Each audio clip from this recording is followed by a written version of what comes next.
Show, 95.3 WDAE and AM620.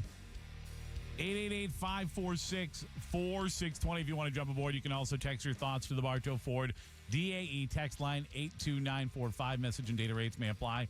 Make sure you start your text with DAE.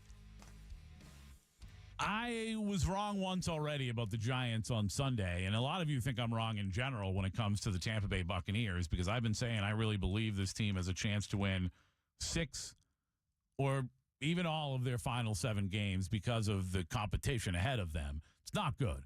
The Chargers are the only good football team left. However, I've already been wrong once when it comes to the New York Giants game this Sunday, because I've been telling you since last week, the writing was on the wall, and everywhere you looked, people were talking about the fact that the Giants were probably going to sit Daniel Jones because they have a $23 million injury guarantee. And so they would have to pay him $23 million if he's hurt. And then they wouldn't be able to get rid of him this offseason, which is obviously what they want to do, is move on from Daniel Jones. So they were going to make a move, and I was telling you all last week, like, yeah, it's going to be Drew Lock. Drew Lock's going to start for the Giants next week. And don't freak out, because I know a lot of Buccaneer fans, you don't like the backup quarterbacks. You're afraid of backup and rookie quarterbacks. Well, first of all, the numbers aren't as bad as you think when it comes to those things. Yeah, I know some rookies and some backups have beaten the Buccaneers and at times have looked really good against the Buccaneers. The numbers still not as bad, especially against rookies, as you think. But I've been saying the Giants would probably sit Daniel Jones, and we would end up seeing Drew Lock on Sunday. Not the case. Instead, Tommy DeVito, Tommy Cutlets, back in for the New York Giants on Sunday. And I asked the question, and I asked it earlier, I wonder what you think about this. I didn't get many replies to it earlier, but I've seen so many Buccaneer fans panic about rookie quarterbacks and backup quarterbacks.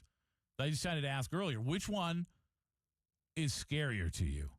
If the Giants would have gone with their second-string quarterback, Drew Lock, or promoted Tommy Cutlets DeVito all the way from third string to starting quarterback. Which one is scarier, second-string quarterback or a third-string quarterback?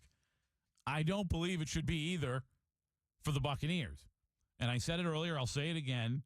To me, I don't care if it's Daniel Jones, Drew Lock, Tommy DeVito, Phil Simms, Casey Warner. I don't give a damn who you put at quarterback.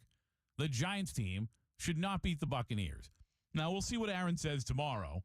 He did mention to me, when I mentioned this before he was out, he said, well, what do the Giants do best?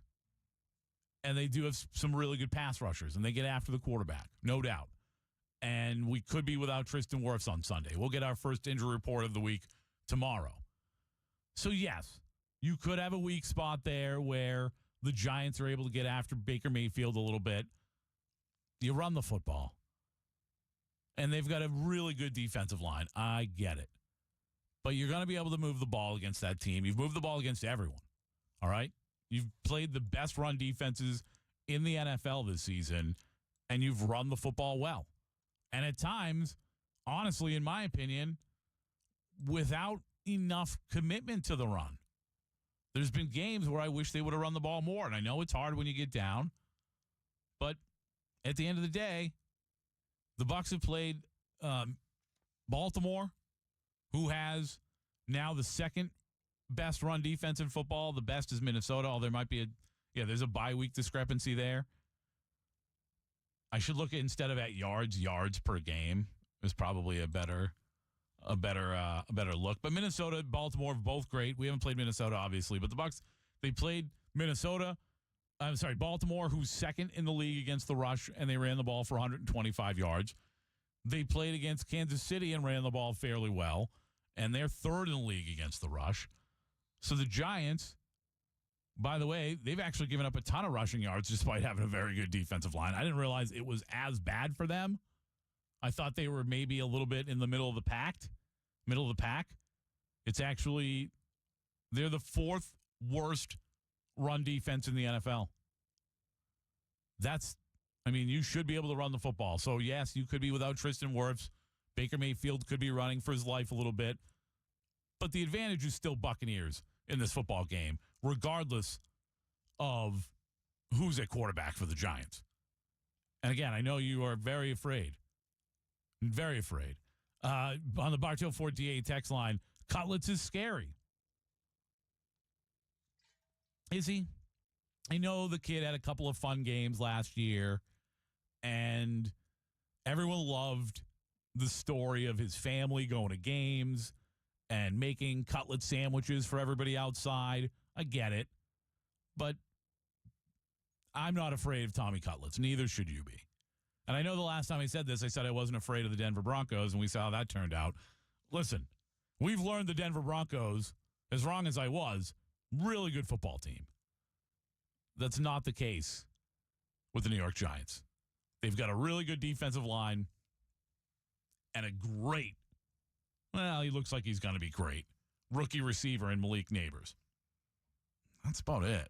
They got a couple other, they've got some good football players. That's a bad football team. Tyrone Tracy has done an exceptional job this year. Exceptional?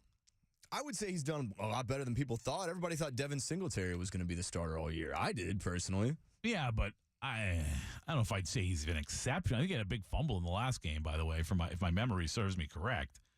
But let's take a look at the action. I haven't looked at the 5.1 yards of carry is very good. That's very good. But overall, he has been good. I didn't think Singletary was going to be much. I mean, that's not a very talented backfield, certainly. We're a lot more talented here, that's for sure, when it comes to what the Buccaneers have. I've got to see Bucky Irving start getting more carries. And Sean, we just get Sean Tucker involved at all. But game plan aside, players not plays is a phrase that, if you listen to the insiders, Rick Stroud has used a lot this year, that he got from, how am I drawing a blank on, he just wrote the book about him. Good God. My the memory. Players coach? Yeah. Tom Moore. Thank you, Tom Moore. I love Tom Moore, too. I've quoted my favorite quote about Peyton Manning of all time like a million times. You've heard that one, right, Casey? Remind me? He was once asked, when he was the offensive coordinator of the Indianapolis Colts, why Jim Sorgi wasn't getting more. Oh, yeah, I remember now. Yeah. Well, and for those of you listening who haven't heard it, Jim Sorgi wasn't getting enough snaps at practice, according to one reporter who asked Tom Moore why that was the case. And Tom Moore said, if 18 goes down, we're effed, and we don't practice effed. And that's true. And you know what? Might be true if Baker Mayfield goes down here as well.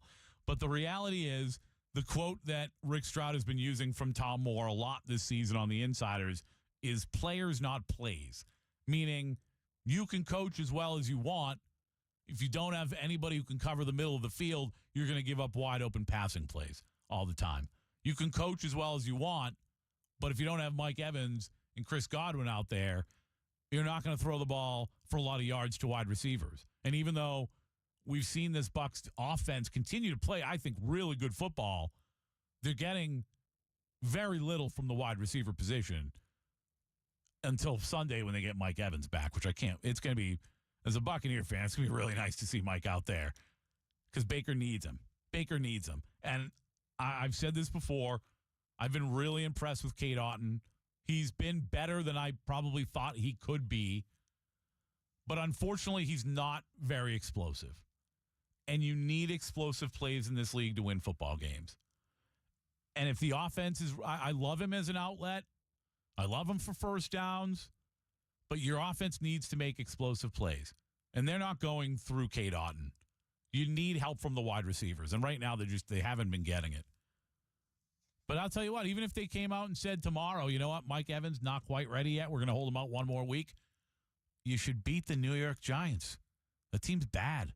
It's a bad football team. All right, when we return,